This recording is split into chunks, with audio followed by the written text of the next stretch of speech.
bivuge mu kinyarwanda cy'iki gihe. Iki gihe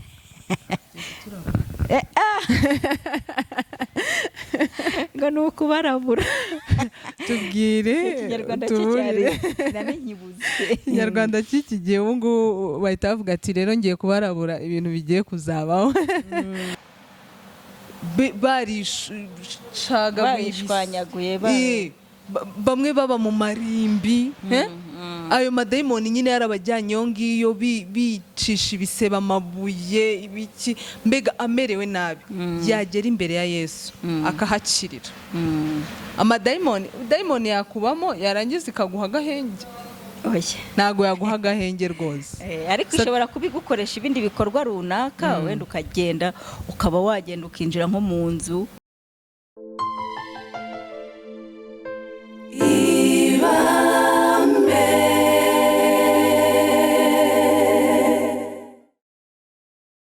Reka dutangire tubasuhuza kandi tubaha ikaze ku Ibambe Info Network, tubifuriza kugira ibihe byiza imimerere yose waba urimo, waba uri mu bihe bigoye bikugoye, umutima wawe ubabaye, waba uri mu bihe byiza, wibuke ko Imana iri hejuru mu ijuru, ntugire ikikuhungabanya. kuko umubabaro wawe Imana irawuzi. Amen. Kandi n'ibyishimo byawe ntibigutere gusiga Imana. Hirya y'Imana ni mu mibabaro misa. Mama Mary muraho? Uraho neza. Tubaye ikaze namwe mu kiganiro cy'uyu munsi. Urakoze cyane. Yego. Uyu munsi rero ahangaha twicaye ni muri Deja Vu. Ni restaurant nziza ibamo ibyo kurya byiza, ni ahantu heza ushaka kwicara ukahakunda, ukaharuhukira, ugafata icyo kunywa cyangwa se icyo kurya uko ubyifuza rwose. Ibyo ukeneye birahari. Ndatekereza ko na Mama Mary atahaguye cyane rwose. Hano ni heza, byose biba bihari cyane rwose. Uyu munsi rero tuje kubaganiriza nk'ibisanzwe, ariko ndifuza ko nyuma yo gusuhuza abadukurikiye, Mama Mary uri witutubwira na topic y'uyu munsi tugiye kuganiraho, kugira ngo twese twisange mu kiganiro, buri muntu wese abigireho ijambo. Tufunguye amarembo, dufunguye imiryango. Ni ikiganiro kiri free, buri wese atwandikire muri comment uko abitekereza, uko abyumva. Yego, urakoze. Reka ntangire mbasuhuza inshuti zacu n'ubundi nk'uko dukunda kubanza kubasuhuza, kuko turabakunda cyane, tuba tunejejwe no kuba turi kumwe namwe, kuko uko mudukurikira buri munsi tuba tubireba, uko mutwandikira tuba tubibona, comment zanyu tuba tuzibona, kandi biratunezeza cyane. Mwese Imana ibahe umugisha. Amen. Rero tujye gufata igihe kitari kinini tuganire ku magambo meza. Amagambo ni nk'imbuzi, icyo kinyarwanda ngira ngo Mama Mary, icyo kinyarwanda turabasha gusobanukirwa icyo ari cyo. Imbuzi ni ukuvuga, biva ku nshinga kuburira.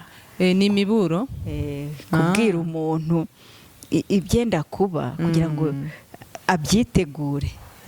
Okay. Nko kuvuga mu kinyarwanda ngo uramenye. Bivuge mu kinyarwanda cy'iki gihe. Iki gihe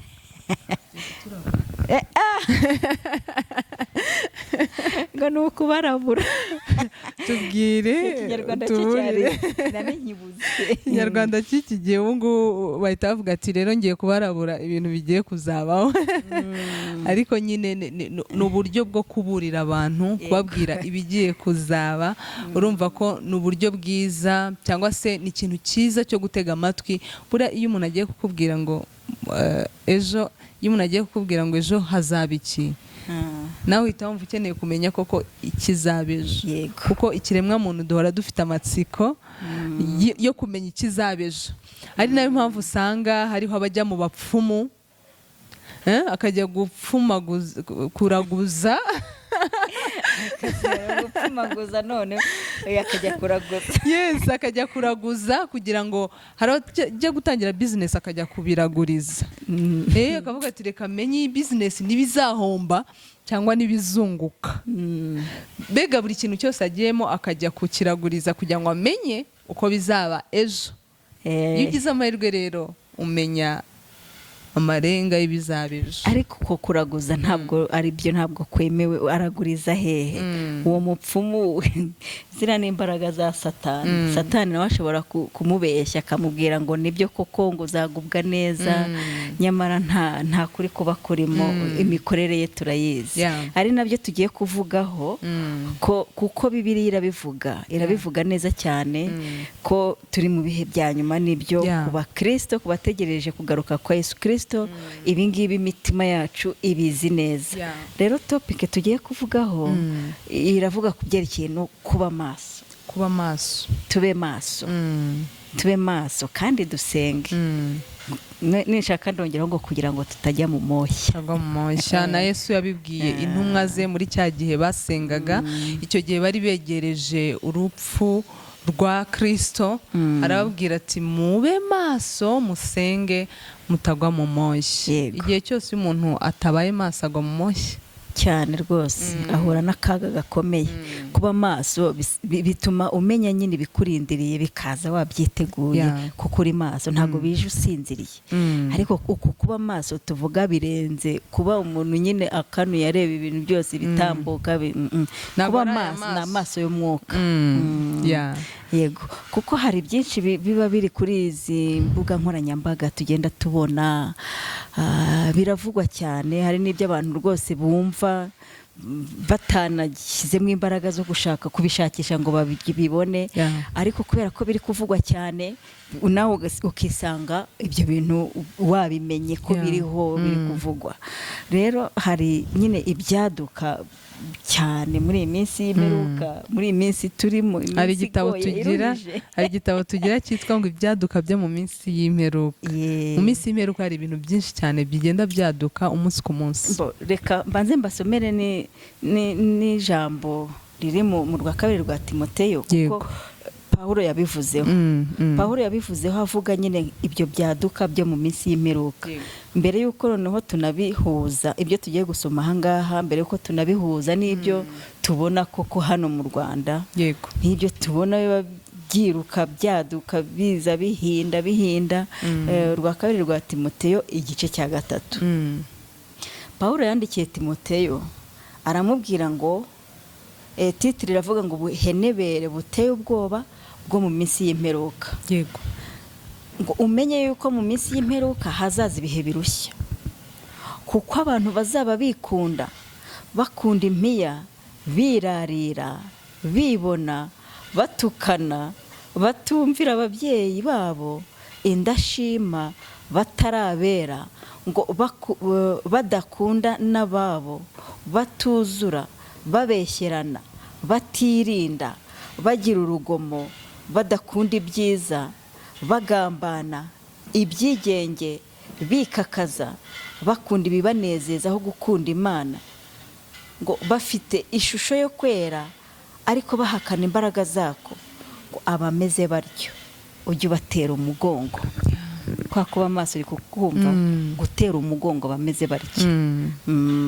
ngo kuko muri bo harimo abagabo bomboka mu mazu, bakanyaga abagore batagira umutima, ngo baremerewe n'ibyaha, ngo batwarwa n'irari ry'uburyo bwinshi. ngo bahora biga ariko ntabwo babasha kugira ubwo bamenya ukuri. rero aya magambo Pawulo yabwiye Timoteyo n'ubundi natwe byadusohoreyeho mu ibihe by'imperuka byo mu gihe cya Pawulo. n'ubu ngubu dore birahari. abantu ntibahari, birarira, bikakaza, badakunda ababo, ngo bakunda impiya, ngo badakunda Imana, ngo bafite ishusho yo kwera ariko bahakana imbaraga zako. turahamagarirwa kuba maso. mu buhe buryo rero? kubera ko ibi bihe n'ubundi byadusohoreyeho, duhanganye nabyo. ariko nituba maso ntabwo biri budutware ngo bidutware umutima. kuko ibintu biriho kuri izi mbuga nkoranyambaga, cyangwa se ibintu biriho by'ibikorwa by'aba biyita abakristo, babandi bafite ishusho yo kwera ariko bahakana imbaraga zako, babandi biyita abakozi b'Imana, babandi biyita aba bishop, abashumba, abangaba hari igihe usanga muri bo hari ababa boretse imbaga ahubwo y'abantu abantu bakabayoboka buhumyi ugasanga bafite abayoboke benshi kandi baza babasanga. Buriya Satani Mama Mary, Satani afite ukuntu asa n'uwahinduye strategy. Mbere yakoraga nyine Satani n'ibikorwa bibi bye, ariko buriya tujye twibuka ko Satani ari umuriganya. Satani ni umuriganya, arakuriganya agaca mu byo wemera kugira ngo akoreke. Rero akabikubeshyeramo. Iyo umuntu ahagurutse yiyita umukozi w'Imana, babandi bose bakunda Imana, babandi bose bazi imirimo mibi ya Satani bamwoma inyuma. Rero iyo afite umugambi wo kuyobya, araboreka bose pe, kandi ajyana umubare munini cyane. Niyo mpamvu Mama Mary abikomoje avuga ati dukwiriye kuba maso. Yego. Rero urumva nk'inyigisho ziba zitangwa zo kubwira abantu ko ibintu ari amahoro, zo kubwira abantu ko nukora iki ngiki urabona iki. Twagiye tubyumva turanabibona, hari amavideo aba agenda anacicikana kuri izi mbuga nkoranyambaga, ngo ngwino uture ubukene bwawe hano. Bivuze ngo azanye amafaranga. Ayo mafaranga niyo yitwa ubukene? Aje gutura amafaranga kandi bishop cyangwa se umukozi w'Imana ari kumwe ubukene bwawe, amuzanira ubukene bwe, umubabaro wawe utura aha, kandi ntabwo ugenda imbokoboko. Uje gutura amafaranga none ngo uje gutura umubabaro, ngo uje gutura ubukene. Umubabaro mu ture hariya muri kiriya giseke. Urumva? None ukajyana ibifaranga ngo ugiye gutura agahinda mu giseke. Nese agahinda nayo mafaranga. Bantu mube maso ngo ngwino ngo tugusengere ngo ubone visa, ngo ngwino tugusengere ngo dore ugiye kujya muri Amerika, ngo Imana ishobora byose. Urumva ni ikibazo. Sinzi niba ari komedi, ariko kera nakundaga kumva abantu bavuga ngo amafaranga ngo ni amabyi ya shitani. Nigeze kubona rero umuntu apostinga kuri stati rimwe aravuga ati ariko amafaranga ko yabuze Satani yarwaye constipation cyangwa byagenze bite? None uti rwose amafaranga nayo yabaye agahinda k'abantu, ni muzane mu yature muri iki giseke, kandi ako gahinda iyo mibabaro ufite pastor agiye kuyikoresha. Urumva icyo kintu? Rero nukuba maso, kuko hari n'ubutumwa bwiza bwa Yesu bwanditswe na Matayo, uko tubisoma muri iki gitabo nyine cya Matayo igice cya 24. Yesu nawe yabivuzeho, rega yabivuzeho. Niyo mpamvu abantu dukwiye kuba maso, ntitujyane n'ibihinda ngo uyu nguyu ngo ari guhanura, kandi ari amacaceze. Hari n'abadivantiste bajyayo ngo bagiye gushaka ibitangaza, ngo bagiye bavugeho cyane, bakora n'umurimo mu itorero rwose ry'abadivantiste, bizi ibintu byinshi bijyanye. Nicyo kikwereka nyine uburyo abantu barushye. Abantu bararushye muri iki gihe ku buryo no kwizera bakurambika, bagatangira kugera muri harya wasomye Umugenzi. Ni isoko ry'ishidikanyamana, ni isoko ry'imburamumaro. Oya, ishidikanyamana yari iki? Ikibaya cy'ishidikanyamana. Ugasanga bya bintu yize, bimwe yizeraga atangiye kubishidikanyaho, akavuga ati wasanga koko hariya ari ibibazo byanjye bizakemukira. Ku mavi wowe n'Imana yawe n'ibibazo bikemukira, nta wundi muntu uguhuza n'Imana, nta wundi muntu ufite ubushobozi bwo kugusengera ngo Imana ikumve kuruta uko wowe ubwawe usobanukiwe n'ikibazo cyawe ushobora gusenga, ikibazo kigakemuka. Kandi rega n'igihe kidakemutse hari igihe rimwe na rimwe haba harimo n'igisubizo cy'Imana cyane. Nuko rero ngo hano mu gitabo cya Matayo nk'uko twabivugaga, Yesu yavuze ibizaba mu gihe cyo kugaruka kwe. Yego. Avuga uburyo abantu abangaba twavugagaho bita abakozi b'Imana, bita aba bishop, nyamara bo muri bo bafite umugambi wundi, bafite ubyihishe inyuma, uburyo ngo bazayobya n'intore niba bishoboka, bazayobya intore. Ibyo biri muri Bibiliya. Mama Mary, bazanamanura umuriro uve mu ijuru, ubushobozi bwo kumanura umuriro rwose ugakongora, bakagira ngo ni umuriro w'Imana. Bafite ubwo bushobozi bwo gukora ibyo bitangaza. Uwaje afite imbago koko agataha nta mbago kigenderaho. Erega satani nawe buriya hari imbaraga runaka atatswe, azazakwa burundu ku munsi wa nyuma, ubwo ikibi kizaba gikuweho burundu. Rero niba hari umucyo, hari n'umwijima. Uwo mwijima rero hari igihe wihindura nk'aho ari umucyo. Abantu bazi ngo satani, ngo kera turi abana twajyaga twigishwa cyangwa tubwirwa ngo satani ngo ni ikintu kigabo kibi, igikara kibi, gifite isura mbi, gifite amahembe. Noneho hari naho bamushushanya nyine bakagira ikintu kibi gifite ibyiso bitukura, ngo ni satani. Yewe kandi yari marayika w'umucyo, n'ubu ngubu arihinduranya rwose, ukagira ngo ni marayika rwose wo mu ijuru, marayika w'umucyo. Rero ngo azanamanura umuriro, azakora ibitangaza, azakora ibintu bikomeye, kandi n'ubu birakorwa, nyamara atari ibiturutse ku Mana. Uri kubyumva? Ariko se wenda Mama Mary, wenda tutanagiye kure, izo ngero ntizihari. Njye nigeze kubona umupasiteri, ntago ndi bumuvuge, iteraniro rye rwose igihe cyose haba harimo udutendo, ku buryo asenga, yakwegera abantu gutya, yagira gutya, abari muri iki gihande bose bakagwa, yakongera muri uruhande, abari muri iki gihande bose ukabona bose bagwiriranye. Ese koko wowe niba uri n'umukristo, wigeze ubona aho imbaraga z'Imana zigwisha abantu kuriya? Ahubwo wari waguye arabyuka, kuko imbaraga y'Imana yamugezemo. Uwari upfuye arahaguruka, uwari urwaye arakira, agasimbuka, imbaraga zikaza, akajugunya imbago, akajugunya imbago akiruka. Byari bimeze mu gihe cya Yesu, uko Yesu yabakizaga, bahitaga bakira ubumuga bwabo rwose bakiruka. Noneho ikintu kiba gitangaje, mu gihe cya Yesu abantu bazaga bafite amadayimoni, Yesu akabakiza, akabakuramo ayo madayimoni. Ariko noneho umuntu agenda yigenza, akava mu rugo ari muzima, yagera mu rusengero, ahubwo ya madayimoni akaba ari bwamufata. Ayo madayimoni ari gukora iki mu rusengero rw'Imana? Yakabaye yahunze kare umuntu akigera ku muryango w'urusengero. Ariko noneho mu rusengero rw'Imana niho amadayimoni ari kwigaragaza, noneho ko ari muri wa muntu. Comment?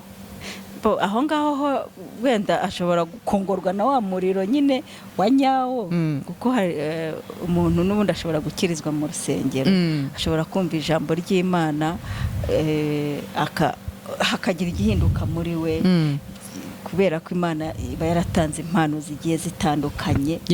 Ntago twavuga 100% ngo niba umuntu wenda yaratewe n'abadayimoni, wenda agahura n'umukozi w'Imana w'ukuri akamusengera, ayo madayimoni rwose ashobora kumuvugira. Yes, ariko icyo gihe aba yatewe n'umudayimoni akegera umukozi w'Imana. None se mu gihe uri muzima, ahubwo wakwegera umukozi w'Imana ukagaragara nk'urimo amadayimoni, icyo gihe iyo dayimoni asinziriye, niba amadayimoni yarakurimo asinziriye, maze yagera imbere y'Imana akaba ari bwo ikayavumburamo nyine, ikayamuvumburamo ishaka kuyamukiza. Ngaho uzareba abantu bose Yesu yakijije amadayimoni uburyo bari bameze.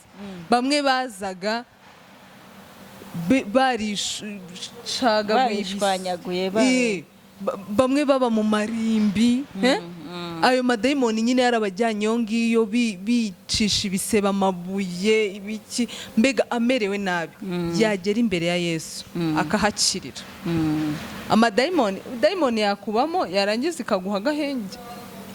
Ntago yaguha agahenge rwose. Ariko ishobora kubigukoresha ibindi bikorwa runaka, wenda ukagenda ukaba wagenda ukinjira nko mu nzu, ni urugero, ukaba wateze impanuka, kagira abantu bahapfira muri mwene ibyo bikorwa, ikagukoresha utuje. None se uzi ngo abantu bakora amabi bayakora bo nta madayimoni aba ari kubakoresha, ni imyuka mibi. erega Imyuka mibi. na Mariya uriya Yesu yatumye badatera amabuye ngo Yesu yamukuyemo ngo badayimoni 7 bose. Ese bari batuje kandi ntago basaragurika. alors ntago basaragurika, batuje bari muri we nyine bamukoresha tubucece. ariko nta hantu tubona yageraga imbere ya Yesu ngo asaragurike kuriya. ntabwo yasaragurika. n'ubundi ayo atuje Yesu yakuragamo atuje. yakuragamo n'ubundi atuje. n'ubu ngo yabaga atuje yarakomezaga agatuza Yesu akayakuramo yabaga ari gusaragurika mu muntu. Yesu yakuragamo n'ubundi umuntu agasigara yatuje, umuntu agasigara nyuma atuje yamuvuyemo. wenda ikigenderewe ni ukugira ngo abantu babe maso, bajye bamenya gutandukanya ukuri n'ikinyoma, bamenye gutandukanya ese uyu mukozi w'Imana ibi bintu ari kumbwira nibyo, bazabigenzura bate rero? Dufite ijambo ry'Imana. Ikibazo rero abantu barambitse Bibiliya, kandi Bibiliya ariyo muyobozi. Bibiliya niyo muyobozi. Bibiliya nta kintu na kimwe itavuzeho, kuko nta handi hantu ushobora kugenzurira ko uyu muntu afite impano y'Imana, kuko Imana y'ukuri, impano ya nyayo, cyangwa se ari marayika marayika w'umwijima uri gushaka kwigira uw'umucyo kugira ngo akuyobye. Rero ni ukubagenzurisha Bibiliya. ariko hari ikintu umuntu aba akwiriye gutinya. tekereza nk'iryo jambo dusomeye ngo marayika, Satani azindura nka marayika w'umucyo, ngo azamanura n'umuriro uvuye mu ijuru, kandi ikintu kibi kurushaho ibyo byose azabikora mu izina rya Yesu. tuvuga uti iryo zina rya Yesu ko nzi yuko abadayimoni baritinya, uriya muntu ibintu ari gukora si bivuye ku Mana. no ntago ari ibyo. ijambo ry'Imana ahangaha rirabidusobanuriye. azabikora mu izina rya Yesu, ariko ntago azaba ari umukozi w'Imana, azaba ari Satani wihinduye marayika w'umucyo. erega izo mbaraga na kera yari azifite. none se nka cya gihe Abisirayeli bari kwa Farawo, bari muri Egiputa, muzi ukuntu byagendaga. Mose Imana yari yaramuhaye ibimenyetso, yaramuhaye ububasha bwo kugira ibyo akorera imbere ya Farawo, kugira ngo Farawo areke gukomeza kwinangira umutima, arekure ubwoko bw'Imana bugende buve muri ubwo bunyagi. Mose yashyira inkoni hasi ngo ihinduke inzoka kugira ngo byemeze Farawo. abakonikoni bati natwe reka tukwereke ko ibyo bintu tubishoboye. abakonikoni nabo bakabikora. barabikoraga nabo, kandi nazo zikaza ari inzoka rwose. ariko itandukaniro n'ubundi igihe cyose ukuri kuratsinda. imbaraga z'Imana zimira utu tubaraga twa fake. ibitangaza bya Mose n'ubundi bigasumba kure ibyo bitangaza bya marayika. iyo nkoni ya Mose yahindutse inzoka, yamize utwo tuyoka twose tw'abakonikoni, hanyuma Mose arongera arayifata ihinduka inkoni. rero urumva hari nk'umuntu ushobora kuvuga ati biriya byahindutse inzoka, natwe twabikoze. reka natwe tukwereke. niki kindi mutubwire? natwe twabikoze. ntibite kukureba noneho se niba mwabikoze. finally byagenze gute? nyuma yaho byagenze gute? rero birakwiye ko abantu baba maso, bakareka kugendera mu kigare, kandi bakareka gutwarwa n'ibyifuzo bafite, ngo bagendere kuri icyo bari kubwirwa ko bagiye guhabwa, ko ubuzima bugiye kumera neza. Ega Mama Mary, biteye ubwoba. hari ukuntu umuntu asenga afite nk'icyifuzo runaka, azi ko Imana yumva kandi isubiza. yarangiza agasenga umwaka wa mbere ugashira ntarasubizwa, uwa kabiri ugashira ntarasubizwa, uwa gatatu yarangiza agahita avuga ati wasanga uburyo nsenga amatari bwo, ahubwo ubwo bari abasengamo nibwo bwo. kuko hari ambonamo n'ubuhamya bw'abavuga kuntu Imana yabatabaye. so nanjye reka njyeyo. uri kumva? arambiwe kuguma kuri ya mavi, arambiwe gutegereza. kandi rega tujye twibuka ko icya mbere cyo Imana ni umubyeyi wacu. kandi ikindi izi ibyo dukeneye kuruta uko twebwe tubizi cyane, kuko ireba n'ahazaza, izi ibyo yaduha bikatwangiza mu gihe kizaza. n'igihe usabye ukabona ntago icyo kintu Imana iri kiguha. Yego. Ujye ubishyira muri cadre y'urukundo Imana igufitiye, kuko yo ibasha kumenya ahazaza si nkatwe. Twebwe buriya dusaba bikurikije na present, kuko iby'uyu munsi nibyo turi kureba, ariko iby'ahazaza twebwe ntago tubizi. Imana rero yo irabizi cyane cyane rwose irabizi. Rero ntago wasaba umubyeyi urwembe ngo iruguhe. Izi neza rwose ko ushaka kurwikebeje. Umwana muto utazi ururo n'icyatsi. Urumva rero n'igihe ubonye Imana itagusubijeho kugira ngo ujye gushakisha, erega nuko turi kuvuga ngo abantu bajya gushakisha ibisubizo mu macacezi, muri abo bashumba bakora ibitangaza, hariho n'abajya mu bapfumu.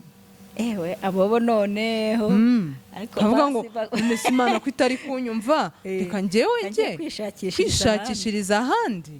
Hakuriya ntuzabigenje Sawuli, umwami Sawuli, ntubizi ko yagiye mu bashitsikazi se cyane, ajya gushikisha ngo amenye. Nagiye gushikisha Samweli ngo amugire inama. Kandi na Samweli ubwe iby'abashitsikazi ntiyabyemeraga, none ajya kumushikisha ngo amugire inama. Ibyo bintu urabyumva? Ni ikintu kigaragaza kwizera gukeno cyane. Rero abantu bakwiye kugira kwizera, ariko hari ikintu cyo navuga no kuri ibyo nacyo, kuko abantu rega barananiwe, abantu bararushye, abantu barashaka kuruhurwa, abantu barashaka kumva babonye ibisubizo by'ibibazo bafite bibaruhije mu mitima yabo. Hari igihe umuntu we aba yamaramaje afite kwizera rwose, noneho akanumva n'uwo mukozi w'Imana, uwo bari kuvuga, uwo mu bishop, uwo mu apostle, uwo bariya, we akumva afite kwizera, akavuga ati reka ariko njye gusenga, ajye gusengerayo, ajye gusenga, kwifatanya nawe se gusenga, ajye mu iteraniro ryaho, ajye gusengerayo. We mva amaramaje mu mutima we, uri kumva, kuko Imana irondora mu mitima, ikamureba, ikamugirira impuhwe, akaba yanahava ashubijwe pe. Icyo kintu uri kucyumva? Sinzi niba uri kubyumva. Izo ni analize zacu, wenda aba na analize yacu, wenda biranashoboka, njye simbizi, ntago mfite experience yabyo, ariko iyo uhagurutse iwawe kavuga ati reka njye kwa Merveille, kuko nyambona senga kanatitira, hashaka ko harimo imbaraga z'Imana. Iyo mpagurutse nkajya kwa Merveille, mba mwizereyemo. Ariko wowe ntago uzi objectif ze, nta kindi kintu uzi, icyo uzi nuko wizeye Imana gusa. Niba wizeye Imana kutapfukamye imbere y'igitanda cyawe ngo usenge. None se ntihari ijambo muri Bibiliya rivuga ngo ntimukirengagize kose no guterana kwera kuriya kuntu baba bavuga mu ijambo ry'Imana, ntabwo ari ukujya gusenga ngo ibi bisubizo bimanuke, ahubwo ni uguhugurana ku bijyanye n'ijambo ry'Imana, kugira ngo usobanukirwe icyo wumvaga nabi bitewe na bagenzi bawe uko bacyumva, mukagenda musobanurirana. Naho kuvuga ngo reka njye muri kiriya giterane ngo dusenge kugeza igihe ibitangaza bibaye, ntabwo ariko guterana kwera. Kandi wowe ugiye wizeye Imana yawe gusa, utizeye mugenzi wawe muri buhuriremo, utizeye pasiteri uri buhuriremo nawe, ubwo haba harimo kumwizera. Utamwizeye se ubundi wapfa kujyayo? Niyo mpamvu rero uba wamwizereyemo, kandi nta wundi muyoboro utugeza ku Mana usibye Kristo gusa. Kandi Kristo ni Kristo runaka, niwe kubivanga. Reka tubyumve, sobanurira mbyumve. Nyine umuyoboro ni Kristo, kuko ngo niwe nzira n'ukuri n'ubugingo, ntawe ujya kwa Data ntamujyanye, ni Yesu Kristo ubwe wabyivugiye. Ariko ushobora kumwizera nyine, hanyuma ukanavuga uti uyu ni umukozi w'Imana, wenda nta bundi bumenyi buhambaye ku ijambo ry'Imana ufite, wenda nta na Bibiliya unatunze, ni ukujyaho gusa akakubwira ugataha, sibyo? Waramwemeye ko ari umukozi w'Imana, uko n'Imana ishobora kukureba ikakugirira neza. Njye nibyo nari ndiho mvuga, ikagukorera igitangaza, keretse uramutse nta makuru ufite. Simbizi, ego hari abantu benshi bizera buhumyi, simbizi wenda nta makuru ufite bura Imana igira impuhwe z'urusagirane niko ndakumva urusagirane se n'ubwa mbere ubyumvishe gira urukundo rw'urusagirane rusagutse ikirere hari igihe irenza amaso ubujiji bwacu ikatugirira neza cyane rwose kuko hari na kera iterambere ritaraza abantu barwaraga za rubagimpande bakayita ngo ni iki ngo cya rusoka kiyoka ngo kigeze mu mugongo we ngo kigeze aha we banywa imiti y'inzoka akumva yakize cya kiyoka hariho n'abanywaga za kanyanga ngo bagiye gucurika inzoka kiyoka cyamumereye nabi uri kumva icyo gihe bitewe n'uburyo bizeraga ibyo bintu byarabafashaga ariko umuntu wagize amahirwe yo gusobanukirwa ni ikibazo gusobanukirwa icyo gihe waba uri kwirengagiza ukuri kandi ukuzi kandi ukuri guhari naho wa wundi wagiyemo mu bujiji adasobanukiwe Imana izagera igihe ireba umutima we w'ubudahemuka ireba umutima we udafite uburyarya imwigaragariza imuhishurira ukuri cyane kandi nimara kumuhishurira ukuri iminsi ye w'ubujiji iminsi yo kujijwe Imana irayirengagiza none akaba umukristo mwiza singa kuriya se Sawuli nanjye niwe wari gutekereza yakoze umva nk'umuntu uri gukorera Imana pe cyane yivuye inyuma akorera idini avuga ati ibi ngibi nibyo ngomba gukora ariko aho yamenyeye Imana n'umugambi wayo nayo yayikoreye pe yivuye inyuma cyane iminsi y'ubujiji Imana irayirengagiza buriya ntabwo abantu tuba dukwiriye gucira abantu imanza ahubwo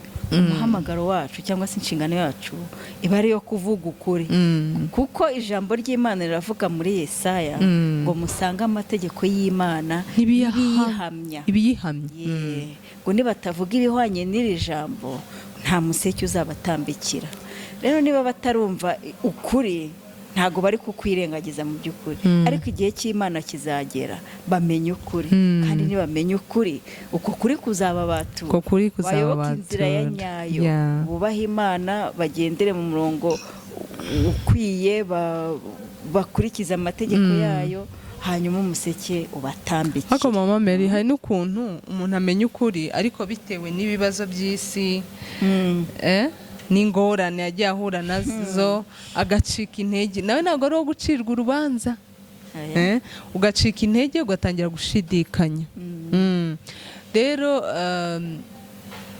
hari igitekerezo Yesu yatanze cy'imbuto zatewe ku kara mu nzira umugani w'umubibyi ngo kukara ngo mu mahwa hari igihe ubwo butumwa bwiza wumvishe bwatewe mu mutima wawe hagereranywa nko mu mahwa ngo kuko ngo izo mbuto zarameze zigeze hejuru amahwa araziniga amaganya y'isi ibihendo by'isi nibyo bigereranywa n'amahwa rero hari igihe ubwo butumwa ubwumva ukabwakira ariko bitewe n'ibindi bintu uhura nabyo ugacika intege